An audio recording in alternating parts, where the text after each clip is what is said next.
So welcome back to our CBT, Toolbox Stress Unit.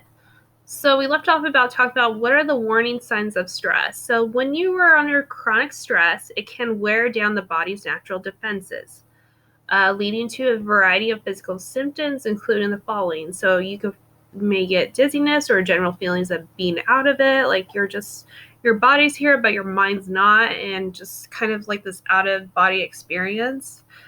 General aches and pains. A lot of people complain how their back aches or their neck aches or their headaches. So those are some examples. Grinding teeth or clenched jaw is another one. Headaches, indigestion or acid reflux symptoms. So your stomach, you can get stomach aches if you're under constant stress, and that just kind of manifests in it like stomach ache or acid reflux symptoms. More of increase or loss of appetite. So a lot of people eat a lot more when they're under stress or lose their appetite. Muscle tension in neck, face, or shoulders. Problems sleeping, racing heart, cold and sweating palms, tiredness and exhaustion. You just always feel tired. Trembling and shaking, weight gain or loss, upset stomach, such as diarrhea, and sexual difficulties too. So that was a little bit just kind of background information about stress. I have also included a link to if you want to find out more information about stress through the Cleveland Clinic, and it'll be at the end of this lecture. So now we're going to jump into the actual workbook.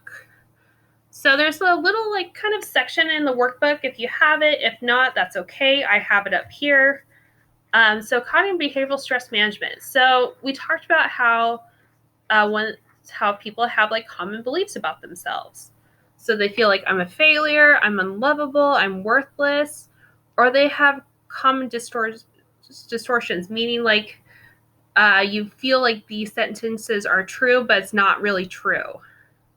So some people have should statements towards self or present tense, if I should have done my homework earlier, and then maybe I would be able to sleep, or I should have done this, and maybe this situation wouldn't happen.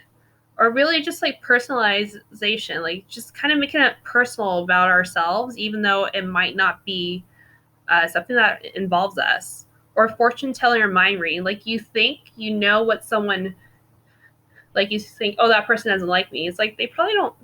It's probably not that they don't like you. Maybe they just are shy or just don't want to talk. Or you're fortune telling, I'm not good at this, so I don't think I should do this type of work, or those are examples. Common automatic thoughts. So we talked about how we have these thoughts in ourselves, and that creates stress. So I have to get this house clean before the party. Well, it's kind of setting us up to failure, because sometimes the house, we get it clean, but it probably might not be exact to how we want it. I should be further on this project. My boss is going to be ticked off at me if I fall behind. That might be true, but maybe just some circumstances come up where you can't finish something. So we can't be late. I have to have dinner ready on the table at a certain time. So these are kind of example of common automatic thoughts. You guys might have these different types of thoughts than the ones that I listed, but it's kind of the same. So these are just examples. Common feelings related to stress. So either stressed out, overwhelmed, pressured. The behaviors that could be displayed, either you go just workaholic or overworking behaviors, where you just focus so much on doing a task that other your social life or your health kind of falls apart. Perfectionist behaviors, meaning everything has to be perfect, you can't mess up, you can't make a mistake. Or even just shutting down, you just give up and you don't want to do anything anymore, or nothing matters anymore. So I'll continue on to the part 4 of this lecture after this break.